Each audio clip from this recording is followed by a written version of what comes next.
Let me just say at the start of the video, I'm recording this on Easter Sunday, so I want to wish everyone a happy Easter. Hopefully, you spent it with your friends, family. If not, then you're spending it with me, and that's just as good. Now, on to the juicy stuff. We're talking about brand new Warhammer 40,000 lore. If you're a fan of the Imperium, if you're a fan of Chaos, this one is for you, because this is taken from the brand new narrative book, and it's all about Perturabo launching his galaxy-wide siege. He's coming for the Imperium, and he wants to do them some damage. So we're gonna go in, we're gonna go through the book. I will say this right now, this video is going to contain story spoilers, so if you don't want to be spoiled, if you want to read it for yourself, then please leave the video now. This is your first and only warning. Now, as I mentioned, all the following story breakdown on lore is taken from this book in the background.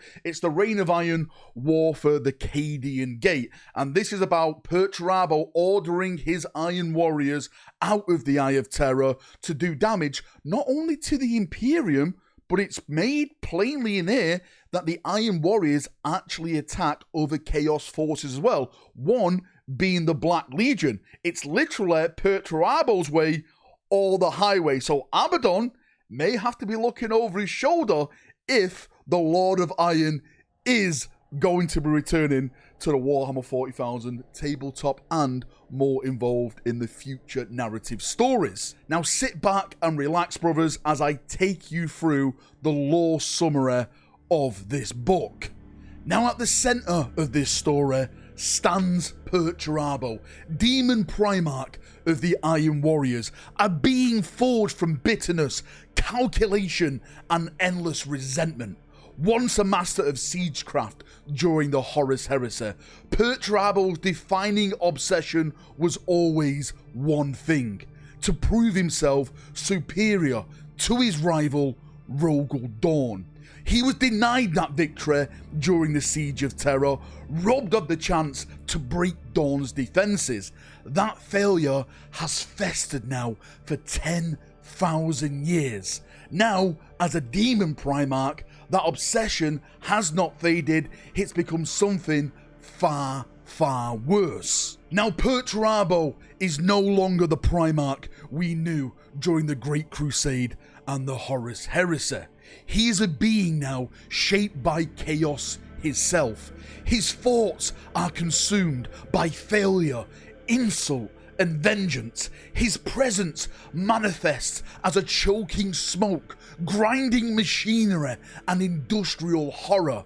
His voice is likened to artillery fire, his breath to the furnaces and engines of war.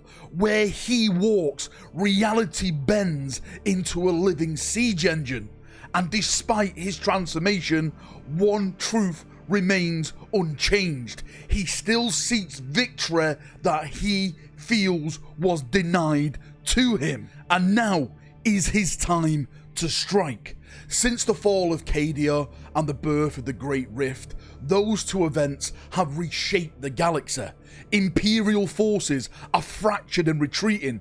Chaos warbands surge across the stars. Entire systems are left vulnerable. And into this chaos, Perturabo has unleashed his armies.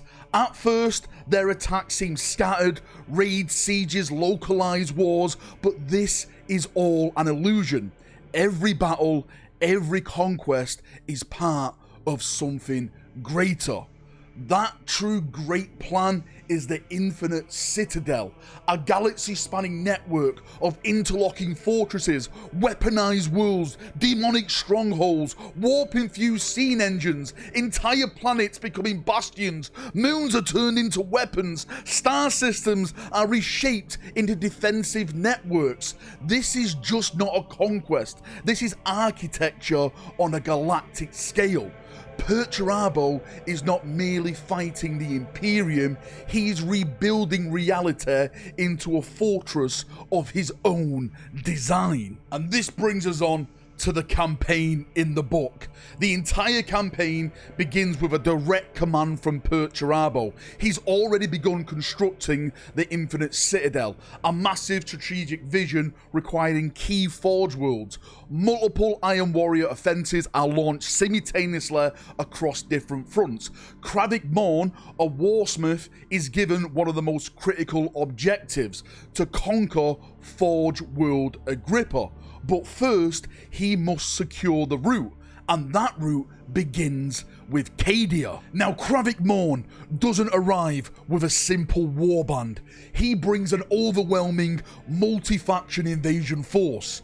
This force includes Iron Warrior Grand Companies, Dark Mechanicum forces, Chaos Knights, Traitor Titan legions, Traitor Guard regiments, and an endless horde of Chaos cultists. But on top of all this, he brings a secret weapon, a pact with Vastor, providing demonic and warp enhanced technology. This is not a mere raid upon the Imperium. This is a full-scale industrial war machine that will purge anyone who dares fight it. Now, Cadia is already broken after Abaddon's assault, but Cadia is not dead. Even though the Black Legion still hold main strong points, the loyalist enclaves still resist the Chaos forces. But warp corruption is everywhere. Reality itself is unstable. Now, Cravic's Morn approach is simply this: not any reckless destruction. He wants to be cold, calculated, and lay siege as the Iron Warriors do. He wants Cadia intact enough to be useful for his future plans. Now, Cravic Morn launches his attack the Iron Warrior way, cold and calculated. Now, this is not only against the Imperium. The main fight is against other Chaos forces, those belonging to the Black Legion, and their commander is called Lord Quan.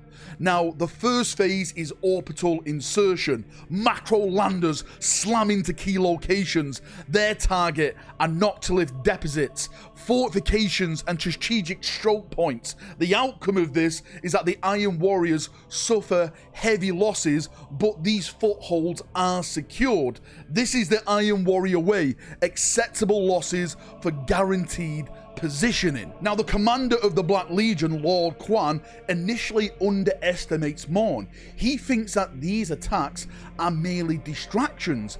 Then he quickly realizes the scale of this is catastrophic.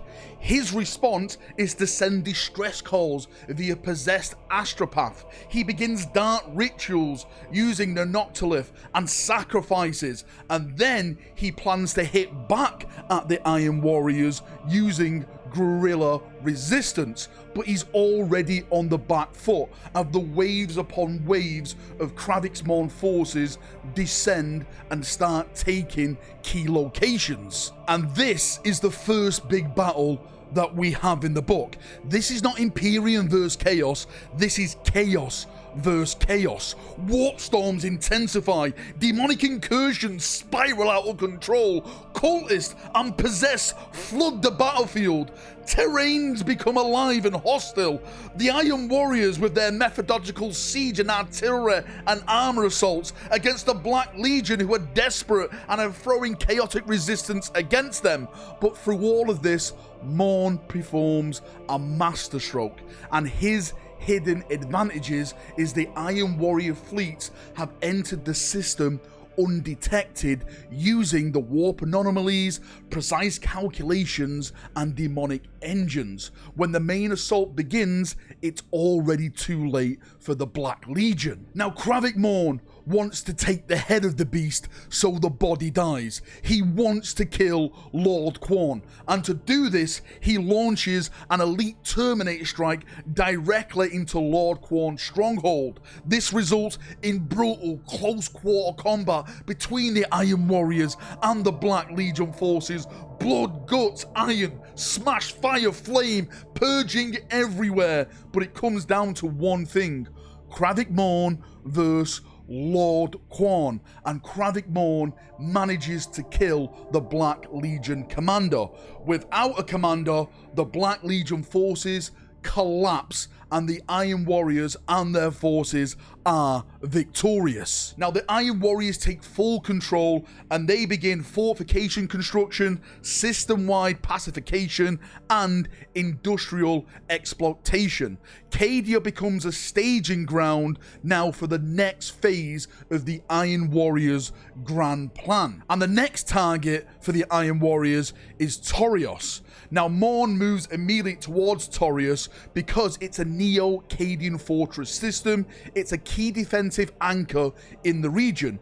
If this falls, the entire sector will destabilize in favor of the Iron Warrior forces. But Toros is not Cadia. Taurus is now heavily fortified. It has massive audible defenses. It has a strong Astra Militarum presence. It's reinforced by the survivors of Cadia. It's led by Ursula Creed, and there's also Space Marines supporting them. Those are the sons of Rogel Dawn, the Imperial Fists, and Black Templars. Now the Iron Warriors assault is split into 3 different phases. Phase 1 is the orbital war. Defense platforms have to be destroyed. Once the Iron Warriors seize control of the orbit, they can move on to phase 2, which is planetfall. Multiple simultaneous landing zones, rapid establishments of beachheads to put the Imperium forces on the back foot. And phase 3 is their siege doctrine. Artillery deployed, demon engines, mechanized pushes, trench warfare. This is pure Iron Warriors tactics at its peak. Now, just like 10,000 years ago at the Siege of Terror, the Imperium will not sit back and wait to be defeated. They launch their counterattack. The Imperial forces, under the command of Ursula Creed, rally its defenders. Counterattacks begin to push the Iron Warriors back. Loyalist Space Marine forces of the Imperial Fist and Black Templars launch their assaults. The key moment of this battle is that Lysander arrives and reinforces the Imperial forces, leading to a shift in the battle. This is a big turning point because the encirclement plan of the Iron Warriors begins to fail. The Loyalist reinforcements break the orbital blockade. Space Marines push through the Iron Warrior lines. Morn now risks being surrounded with his surroundment. For the first time, the Iron Warriors are in danger of losing full control. Now Kravik Morn, seeing the Imperial counterstrike, orders his forces to make a disciplined retreat, preserving the main bulk of his forces and avoiding massive losses. The reason why is because Taurus is not the final goal of this campaign. Forge World Agripperiv. So after this battle, Taurus survives barely, but the system is devastated.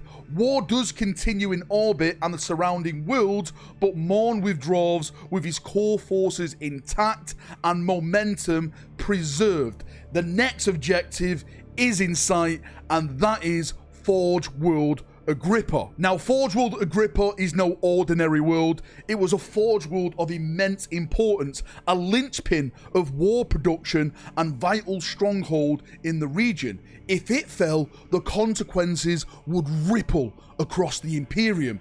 And so the forces began to gather, not as a single army, but as a convergence of survivors, reinforcements, and warbands answering a call.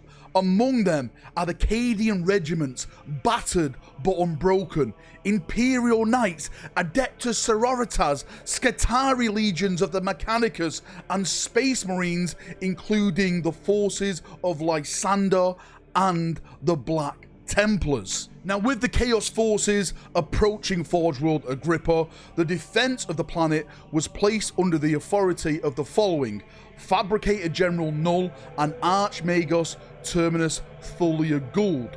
Gould was not merely a commando, she was a living engine of calculation. When Morn waged war through cold logic, Gould answered with something equally terrifying: perfect optimization. She devours data, simulated outcomes, redefined strategies in moments that would take others years, and when the threat became clear, she chooses to strike first. But Morn's plan is not to simply attack the Forge World. He intends to hold it in his hand and twist its neck. He wants to strangle the life out of the system, and his strategy is capturing surrounding systems: Olodros, Trove, Vendaria, cut off all the supply routes, isolate the Forge World completely, and then begin the siege. This is siegecraft now at a galactic scale from the Iron Warriors. Now, Gould saw this trap forming, and instead of waiting, she gambled everything. Her plan was simple: launch a massive counter-offensive into Olodros, break the Iron Warriors before the encirclement is complete, force Morn to divert forces, and keep Agrippa's supply lines alive. It's bold, aggressive, and of course, dangerously risky. So the Imperial forces begin their counterattack. They translate into the system and they find the Iron Warrior forces entrenched. Chaos fleets dominate key locations. Entire worlds are already under their assault. Olodros Delphos, the system capital, became a focal point, a mining world of vast subterranean networks and industrial cities. It is perfect for siege warfare. It's perfect for the Iron Warrior slaughter. Now, this battle explodes across the orbit, the planet's surfaces, and its surrounding moons. In orbit, the 9 sisters, the system's moons, become critical battlegrounds. Fortresses and defense platforms clashed with Iron Warrior fleets. Ships use moons as shields, weapons, and slingshot points. Warp anomalies twisted navigation and played havoc on navigation system engagements. And on the planet's surface, the battle was much bigger, much worse. Skitari legions deployed in massive formations. Knights charged across frozen wastelands. Titans shook the very earth with every step. And opposing them, the Iron Warrior siege lines, demon engines, traitor guards in endless numbers, dark mechanicum constructs everywhere that the Imperium forces looked. Now, the decisive clash was called the Anchilan Tundra Fields. 2 Colossus armies collided upon this. The Imperium with the Skitaria, the Mechanicus War Engines, Imperial Knights, and the Iron Hands Space Marine chapter fought against the Iron Warriors, Armored Spearheads, Land Raiders and Rhino divisions, Chaos Knights, and Titans of the Legio Mortis, and others. The battlefield itself became chaos alive. Snow turned red with blood, tanks burned in frozen fields, demon engines tore through the ranks, Titans battled like gods at war. But it all came down to a center battle. Morn versus Gould. The warlords finally met. Now, she attempted to trap Morn's spearhead, positioned heavy weapons on the flanks, targeted his transports, and attempted to annihilate his elite forces into a killing zone. And for a moment, that plan worked. But Morn, being an Iron Warrior, did not break. He pushed forward, relentless, unstoppable, and then they had their final duel. Amidst the carnage, bloodshed, fire, destruction of the battlefield, Kravik Morn and Archmagus Gould fought. This was not just a duel, it was iron versus machine, logic versus logic, war made flesh versus calculated incarnate. They struck with impossible force, servo-enhanced blows, cogitator-assisted reactions, weapons that shattered armor and bone alike, and around them their armies died, but neither yielded. But someone had to break. And that was Gould. Morn broke through. Gould was defeated and gravely wounded. Her forces began to collapse. The Imperial advance began to falter, but victory was not certain. Titans detonated in catastrophic explosions. Entire formations are annihilated. The battlefield became a wasteland of fire and ruin. And even Morn's elite units suffered. Even he could not ignore the cost that this battle was doing. The second withdrawal began, and once again, Morn made the same decision. He withdrew, not in defeat, not in panic, but because the objective again is not Othodros. The objective is Forge World Agrippa. And this brings us up to date with the current story around the battle. We have the Imperial forces being regrouped. Gould, even though greatly wounded, has survived and is regathering. The Iron Warriors have pulled back and prepare the next phase of their assault. You've got Trove under attack, Vendara under siege. Othodros, where we are right now on this battle, is being contested. And with each passing moment, the noose is being slowly tightened around Forge World Agrippa. And that's it. That is where we have the lore. Again, this is just a brief overview. There's a lot more detail in the book itself, but I just wanted to give you some of the key stuff in here. If you want me to do more videos based on some of the info on Perturabo, Kravik Morn, in this book, let me know in the comment section. I'd love to do some deep dives into them. What I will say is that apparently the Iron Warriors retreating, right, is not a loss. But, you know, as in Son of Dawn, we could never retreat. We'd stand. There's nothing more deadly than an Imperial fist holding his ground. But the Iron Warriors won't understand that because they're constantly losing. You know, everywhere they go, they lose. But maybe I'm just a little bit biased. Anyway, thank you for coming. Thank you for watching. If you've got any thoughts, feedback, anything like that, post it down below. And I'll do my best to try and answer the questions down there. See ya. Have a great day, evening, night, where you're around the world. And